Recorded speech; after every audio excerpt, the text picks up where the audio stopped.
প্রতিদিনের চিন্তা ও প্রার্থনা। 25 এপ্রিল। দিনের প্রধান চিন্তা। প্রত্যক্ষ দর্শন লাভ হইলেই আমাদের মনের ভেদাভেদ জ্ঞান একেবারে দূরীভূত হয় বা মুছিয়া যায়, মুখস্থ করা যায়। এই নয়নের দৃষ্টি মোর দেখে না তো তুমি ছাড়া কিছু, তুমি বিনা করি না কো কিছু অনুভব, চাহি না কো আমি অন্য কোনো জ্ঞান। জানি শুধু প্রভু তুমিই আমার একান্ত আপন, যুগ যুগান্তরে আমি শুধু তোমারই কেবল। উপদেশ। সর্বজনীন দিব্য দৃষ্টি লাভ করিতে পারিলেই ভগবান যে কি এই ধারণা আমাদের হয়।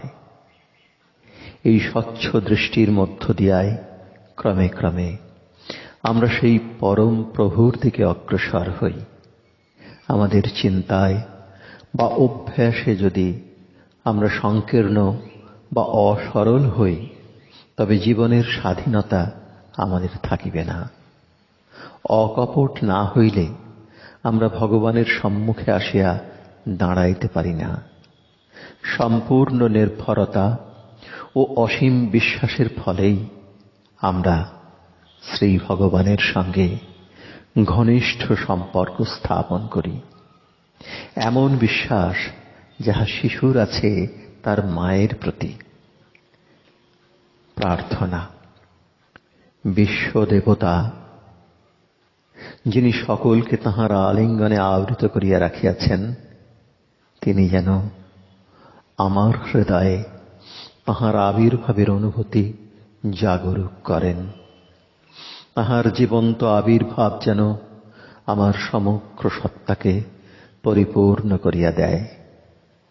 তাহারই ফলে যেন আমার হৃদয়ে প্রেমের অগ্নিশিখা প্রজ্বলিত হয় এবং সকল মানুষের প্রতি সহানুভূতি জাগিয়া ওঠে।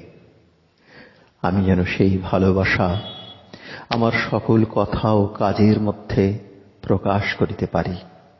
তিনি যেন আমার হৃদয়ে আন্তরিকতা ও আমাকে মুক্ত মন প্রাণ দান করেন।